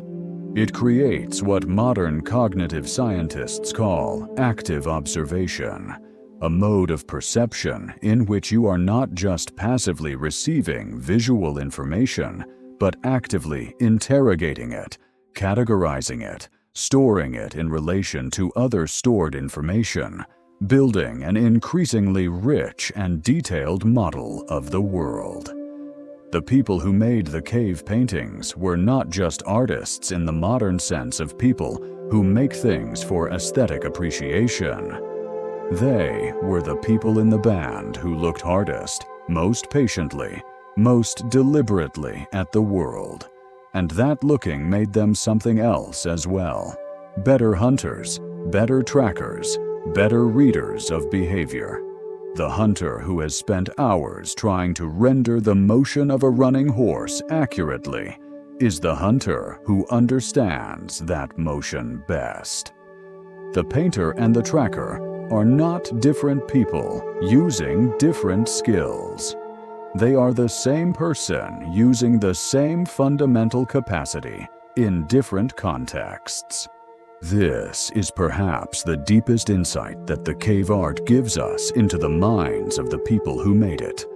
That the division we make between the practical and the artistic, between the useful and the beautiful, between survival and culture, that division did not exist for them.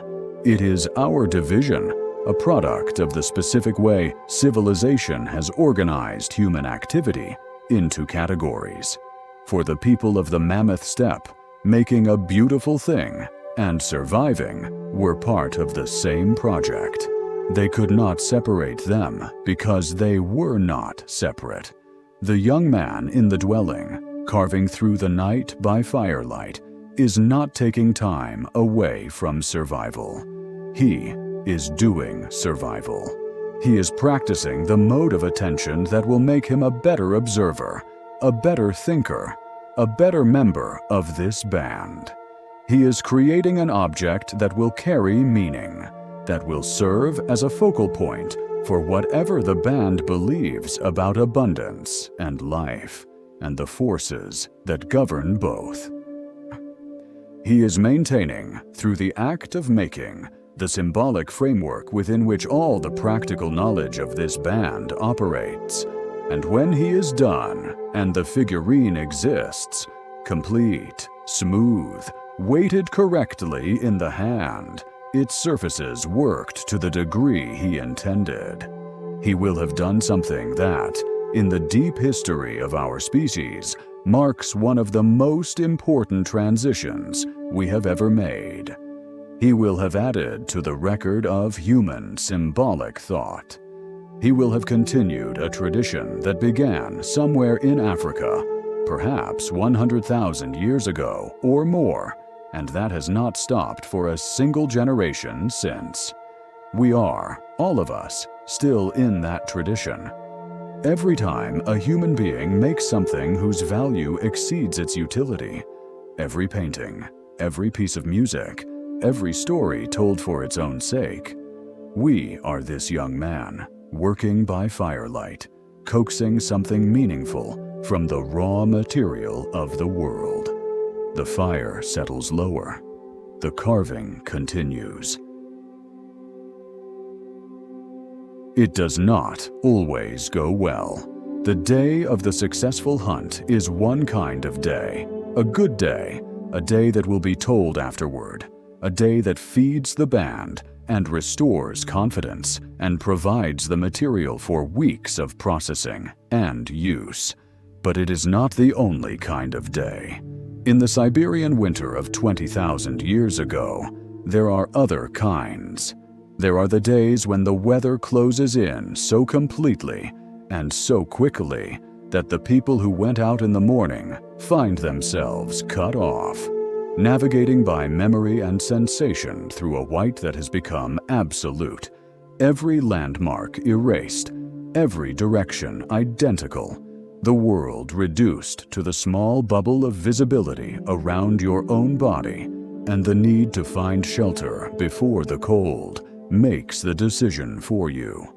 There are the days when someone doesn't come back. This band has lost people. Of course they have.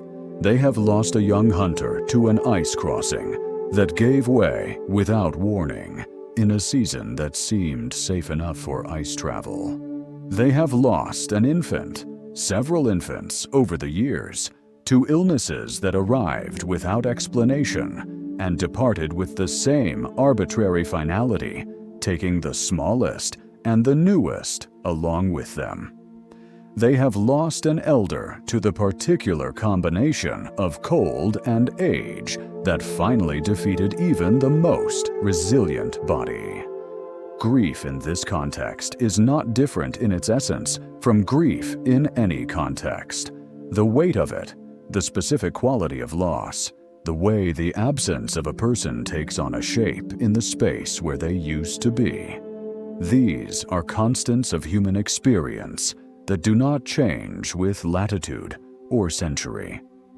But the way grief is carried, the specific practices that surround death and loss, the stories that are told, and the objects that are placed, and the particular forms of communal mourning that help, these vary, and the variation tells us something.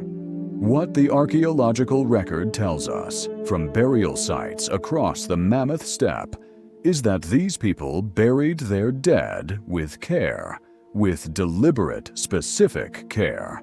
A child buried at a site in Sunghir, Russia, from roughly this period, 28,000 to 34,000 years ago, was interred with more than 5,000 ivory beads, most of which had been strung as a suit covering the body. That number, 5,000 beads, represents an extraordinary investment of time and attention. Each bead was carved and drilled individually. Making 5,000 of them would have taken many months of skilled work, and they were placed with a dead child, not saved for the living, not used for some practical purpose, placed in the earth with a child who would never return, as if equipping that child for a journey, as if the world the child was going to required the same kind of careful preparation as a hunting expedition into the winter steppe. What does that tell us? It tells us that these people believed in something. It tells us that their understanding of death was not simply biological cessation. It tells us that the care they took with their dead was as serious and as skilled as the care they took with everything else. That death, like hunting and clothing and fire, was something that required doing right. The blizzard, when it comes the way blizzards always come, on the step, suddenly, and then completely. The weather, the older woman read this morning, as manageable, was read correctly for the morning. What it became by the afternoon was different, and she read that too, and said what needed to be said in the time available, and people listened. They were already inside, already secure, already with enough fuel and enough food to endure several days of being unable to go out when the blizzard arrived and remade the world in white. The sound of a Siberian blizzard on a mammoth bone dwelling is not the sound you might expect from a structure that sounds, when described, so provisional. The bones are heavy, the hides are thick. The construction is designed by generations of knowledge to withstand exactly this. What you hear inside is not the violence of the storm directly, but the storm filtered through everything that has been done to stop it. A sustained howling reduced to something like a voice, a white noise with tonal variations that the most experienced among them read as they read everything else, extracting information from what might seem to the untrained ear like formless sound. The blizzard will last 2 days. They know this, not with certainty, but with the probabilistic confidence of people who have seen many blizzards and who understand the patterns that govern them. The signs this morning, read correctly, indicated a storm of this duration. They prepared accordingly. Inside the dwelling, during the blizzard, life continues. It continues in a lower register, quieter, more internal, more focused on the close and the immediate. The children's games lose some of their outdoor quality and become the indoor games, the ones that require less space and less noise, games of telling and guessing and remembering. Adults work on the projects that require sustained concentration, the fine sewing, the detailed carving that more active days don't allow. The fire is tended with perhaps slightly more attention than usual, both because the cold outside is more absolute and because fire, during a blizzard, is what you tend. The stories come out, the long ones, the ones that take multiple evenings to tell and that everyone knows but that remain worth telling, year after year, because each telling adds something, a slightly different emphasis, a detail drawn from this specific audience's experience, a moment where the story bends toward the present in a way that makes it new. There is a story told during this blizzard, or something very like it, in the long tradition of stories this band carries, about the time when the Mammoths were angered. This is not a historical account in the sense we would mean. It is not reporting. It is myth in the truest sense, a story that carries a truth larger than its specific events, that uses narrative to hold an understanding that doesn't fit neatly into propositional statement. In this story, the Mammoths were angered because a hunter took without acknowledgement. He killed and kept and did not share, did not perform the proper gestures of recognition, did not tell the story of the hunt the way it was supposed to be told, did not place the offering that the agreement between humans and mammoths required. And the mammoths left the territory. They went somewhere else, and the band that had depended on them spent a winter that was very hard, and lost people, and moved on, chastened, Is this a historical event, garbled and mythologized? Possibly. Is it a moral instruction about reciprocity and acknowledgement, dressed in narrative form? Almost certainly. Is it a record of an ecological observation that mammoth herds do shift their ranges, that bands dependent on specific herds suffer when those herds move? Also very likely. All three things can be true at once. Stories are dense. Stories hold multiple layers of meaning, without any of them canceling the others. The blizzard howls, the fire holds, the stories continue. One of the most important things that happens during blizzard days, days when going outside is not possible, and the practical work that fills an ordinary day is reduced, is exactly this. The band tells itself its own story. It reviews, in the form of narrative, who it is, and where it comes from, and what it has survived, and what it believes. It rehearses the knowledge that makes survival possible, in the form that knowledge has always taken when it cannot be written down, the story of when that knowledge was needed, and what happened, and what was learned. This is not idle. This is maintenance. The way the fire is maintained to provide warmth, the stories are maintained to provide a different kind of warmth.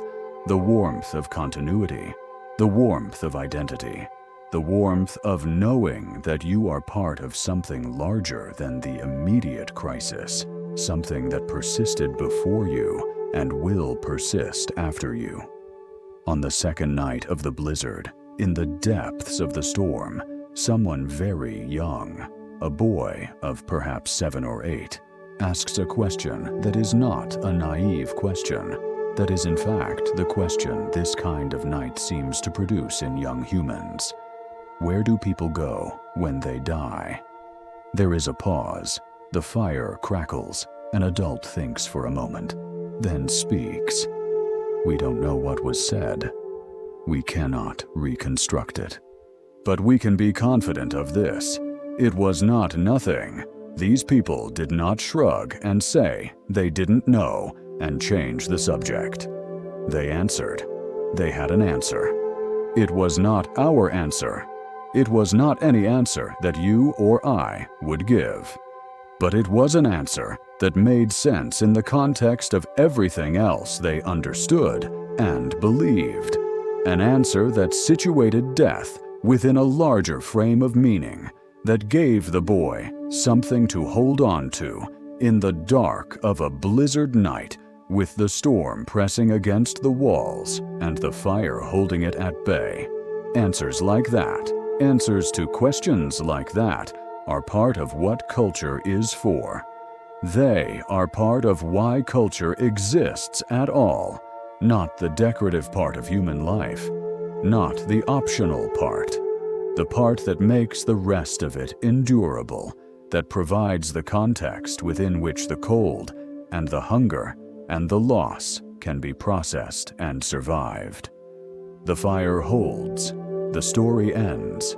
The boy sleeps. By the second morning of the blizzard, and this is the part of the experience that the people who study these communities most consistently underestimate, boredom has not arrived, not in the modern sense. The particular anxiety of forced inactivity, the restlessness of people accustomed to distraction finding themselves without it, the creeping claustrophobia of being confined. These are not absent from human nature, even in this context, but they are managed differently. They are understood differently. A blizzard day is not, for the people of this band, a disruption to normal life. It is a form of normal life. The seasons include blizzard days. The year includes weeks of confinement, weeks of reduced activity, weeks when the outside world is inaccessible, and the inside world must be sufficient.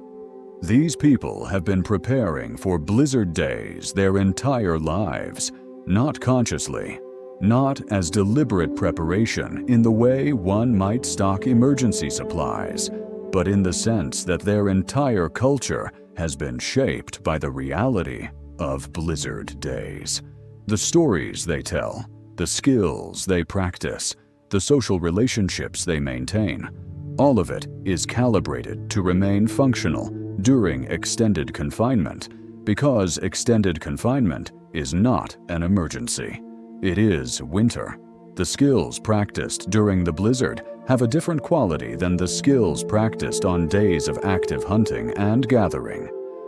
There is more attention to detail, more willingness to take the time required to do something well, rather than adequately. The craftsperson working on the ivory figurine goes back to a detail she had not been satisfied with and reworks it. The person maintaining the tools examines each one with more care than the day's urgent needs would usually allow. The sinew thread being prepared for sewing is processed more thoroughly, split to a finer gauge, treated with greater consistency. This is the gift of forced stillness, and it is a gift that this culture knows how to receive. There is something else happening in these blizzard days that is harder to see but equally important: the recalibration of the band's internal social dynamics.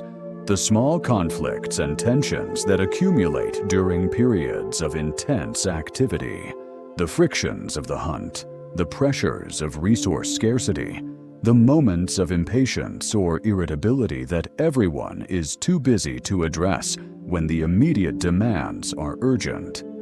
These get processed in the longer, quieter conversations of the blizzard days. The slightly raised voice from 3 mornings ago gets acknowledged. The unfair share from last week's meal gets brought into the open and settled, not dramatically, not with accusation, but with the matter-of-fact directness of people who have no option to let resentments fester into genuine fracture. A band that cannot have these conversations will not hold together. The social maintenance is as real a form of maintenance as the fire maintenance, perhaps more important. The fire can be rebuilt if it goes out. A band that has fractured under internal pressure cannot be simply rebuilt. And in the depths of the blizzard night, when the wind is at its peak and the dwelling presses inward slightly against the force of it, and everyone can feel, in the changed sound of the structure, the intensity of what they are sheltered from. In those moments, a different kind of conversation sometimes occurs. Not practical, not social. Something closer to what a modern person would call existential. Questions about the nature of the world, about why things are as they are, about the relationship between the small circle of warmth in which they exist and the vast cold darkness pressing against every wall. These conversations are not distressing for the most part. They are the conversations of people who have made their peace with the size of the world and the smallness of their place in it, not in the defeated sense of resignation, but in the larger sense of understanding. They know they are small. They know the winter is vast, and they know that despite this, they are here. They have survived. They will survive again. That knowledge is not arrogance. It is the specific form of confidence that comes from demonstrated competence, from the accumulated experience of having faced the worst the world offers and come through it. It is the confidence of people who know exactly how much they don't control and have learned to live excellently within that constraint. We have largely forgotten this. We have built systems, medical, logistical, climatic, technological, that insulate us so thoroughly from the worst that the world can do, that we have lost practice at the accommodation to difficulty that these people maintained as a daily discipline. When the worst comes through our insulation, it tends to find us unprepared in ways that have nothing to do with material resources and everything to do with the internal resources, the cultural, emotional, narrative resources that help people endure. These people were not tougher than us in some crude physical sense. They were more practiced at endurance. They had more stories about endurance. They had more models in the form of elders who had endured before them and were still here, of what endurance looked like. And they had something perhaps most important of all, a framework of meaning within which difficulty made sense, within which the blizzard was not an inexplicable cruelty, but part of the understood pattern of existence, winter doing what winter does, the world being what the world is. The fire holds, the story ends, the boy sleeps. The blizzard ends in the night, the way blizzards sometimes do. Not gradually, but completely, as if a decision has been made somewhere that the demonstration has gone on long enough. The howling stops, the pressure against the hide walls eases, and in the quiet that follows, a quiet that feels, after 2 days of storm, almost impossibly complete, the world reassembles itself. You can feel it before you see it. The quality of the cold changes. The blizzard cold was violent and directional. This new cold is still and comprehensive, settling over everything with an evenness that is almost peaceful. Someone moves to the entrance of the dwelling and eases the covering aside and looks out into the night. The sky is clear. Not clear the way a city sky is clear, where you can see a few dozen stars through the light pollution and feel, despite yourself, that the universe is the size of a room. Clear the way the sky is clear when every artificial light source in the world has been removed from the equation, when the air holds not a particle of industrial haze, when the darkness is so complete that it takes your eyes several minutes to fully adjust. Clear like the sky has always been clear for all of human history, except the last century and a half. Clear in a way that makes the Milky Way not a smear at the edge of vision, but a structure, a river, an arch, a thing with dimension and depth that spans from one horizon to the other and contains within it more stars than any individual mind can hold. The people of this band come out, one at a time, into the post-blizzard night.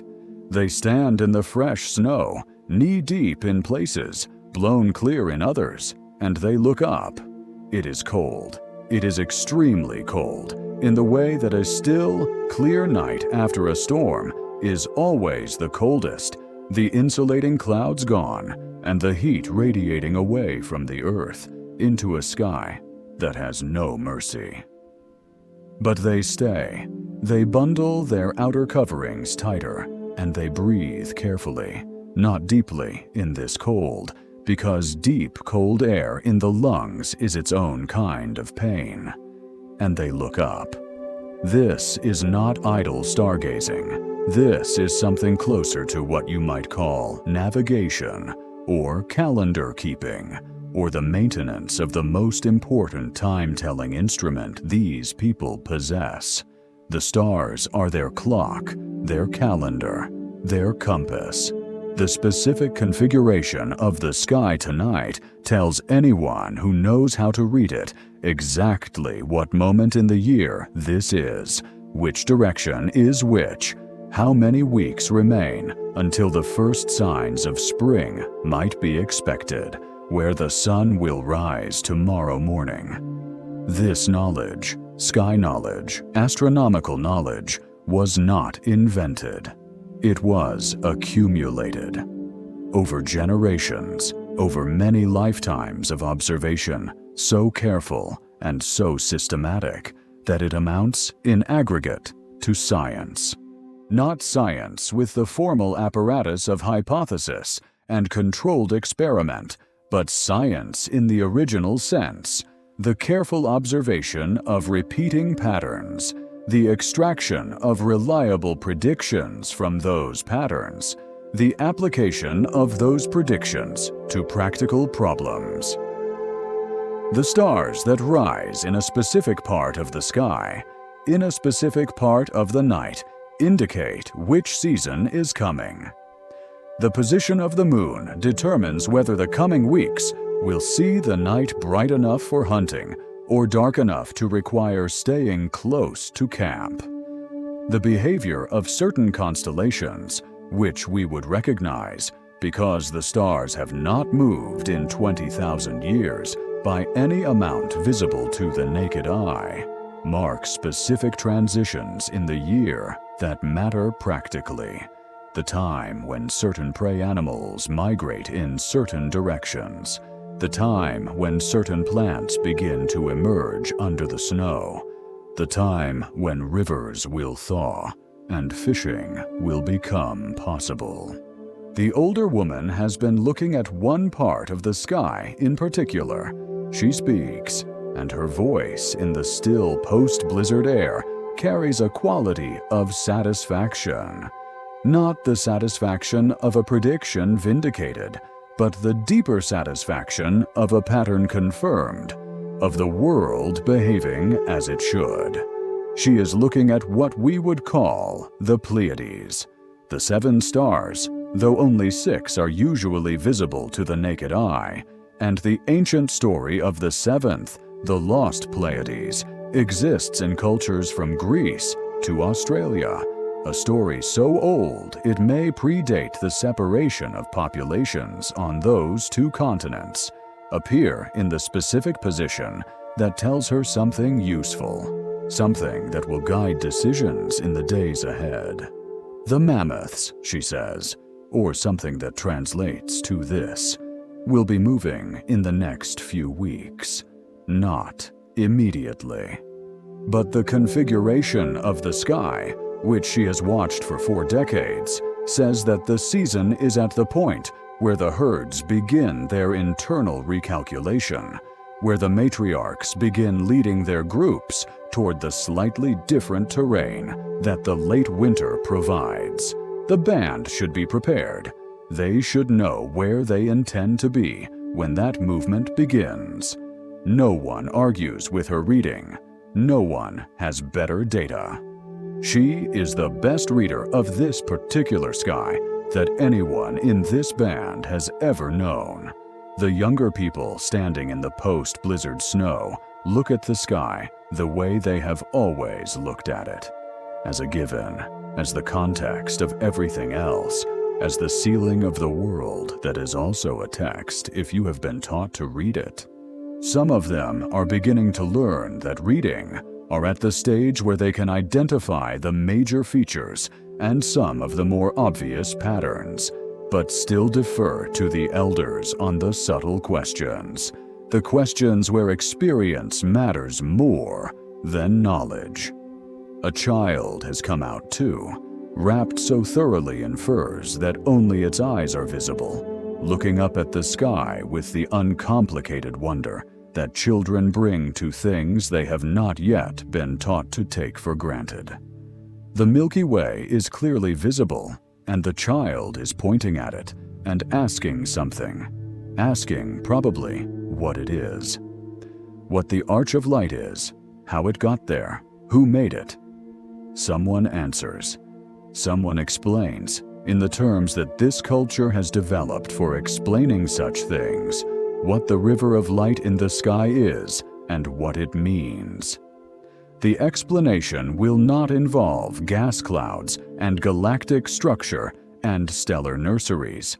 It will involve, almost certainly, a story about beings or events that created the pattern that gave it meaning, that situate it within the larger framework of how this band understands the world and its own place in it. The story is not wrong. It is not a wrong answer. It is a different kind of answer to a question that admits multiple kinds of answers, each of them valid in a different register. We look at the same sky. We use different frameworks. We tell different stories. But the looking is the same. The impulse behind the looking, the one that takes a person out into the cold and the dark, to stand with their head tilted back and their breath visible in the still air and their eyes moving across the unimaginable depth of the universe. That impulse is one of the most human things that exists. It has no practical utility. It does not directly fill your stomach or keep you warm. It does not produce a weapon or a shelter or a garment. And yet, people have done it, everywhere and always, for as long as people have existed. There is something in us that needs to look at the stars. Perhaps it is the same impulse that makes the young man carve the ivory figurine, that makes the elder tell the hunting story, that made someone drag ochre and torches deep into the earth and make paintings that only the darkness would ever fully see. The impulse to find meaning, to impose or discover a pattern, to refuse the premise that the world is simply what it physically is, and nothing more. The people standing in the Siberian snow 20,000 years ago, under a sky that is also your sky, are doing something that you do, or that some part of you does, when you are quiet enough and dark enough and patient enough to let it. They are looking at the universe and asking why. They don't have our answer. They have theirs.